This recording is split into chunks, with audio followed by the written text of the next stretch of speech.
Shalom encore, que Dieu vous bénisse abondamment, que toute la gloire et l'honneur soient rendus à notre seul Seigneur et Sauveur Jésus-Christ. Ce matin, j'aimerais aborder un sujet qui est la Trinité. Est-ce qu'il existe trois personnes en Dieu, comme certaines personnes l'enseignent? Est-ce qu'il y a un Dieu le Père, Dieu le Fils, Dieu le Saint-Esprit? Déjà, en partant d'un schéma qui est bien connu, et cela même a été rapporté que les Juifs ont toujours été monothéistes, parce qu'ils se sont basés sur le premier des commandements. Et cette question même a été posée à Jésus, demandant quel est le plus grand de tous les commandements. Jésus fait référence directement à Deutéronome chapitre 6, Deutéronome 4 verset 6 qui nous dit: écoute Israël, l'Éternel, notre Dieu, est le seul Hachem, est le seul Dieu. Donc il n'y a pas trois dieux, il n'y a pas trois personnes en Dieu. Donc ça c'est une fausse adoration. Maintenant dans le christianisme aujourd'hui, il y a un groupe qui se sont levés, on les appelle des trinitaires, qui enseignent qu'il y a trois personnes en Dieu.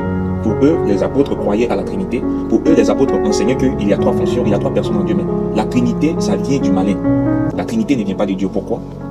Je lis dans le livre de 1 Corinthiens chapitre 8 verset 6 qui nous dit ceci: car s'il y a des êtres qui sont appelés de Dieu, soit dans le ciel, soit sur la terre, comme il existe réellement plusieurs dieux et plusieurs seigneurs. Voici un problème.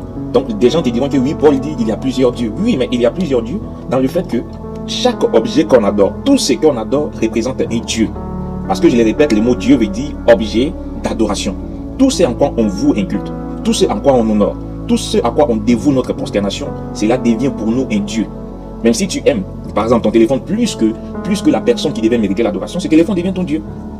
Donc l'apôtre Paul nous montre que il y a plusieurs objets d'adoration. Ça c'est vrai. Il y a plusieurs seigneurs qui sont des Adons. Pas l'Adonai, mais plusieurs seigneurs qui sont des Adons.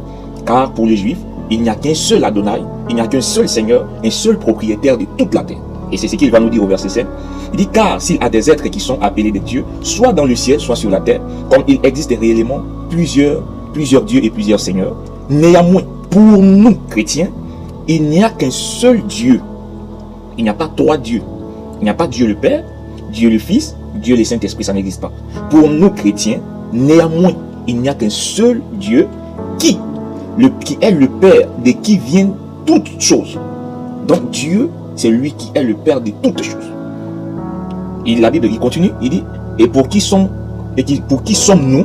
Et un seul Adonai, Jésus-Christ, par qui sont toutes choses. Il n'y a même pas de distinction. Donc le seul Hachem, le seul Adonai, c'est Jésus-Christ, par qui vient toutes choses. Il n'y a pas deux dieux, il n'y a pas trois dieux. Cette conception de la Trinité qui est basée sur Matthieu chapitre 28, le verset 19, est une fausse compréhension. Parce qu'il se base sur un verset où Jésus donne l'ordre de mission à ses disciples disant: allez baptiser au nom du Père, du Fils et du Saint-Esprit, enseignant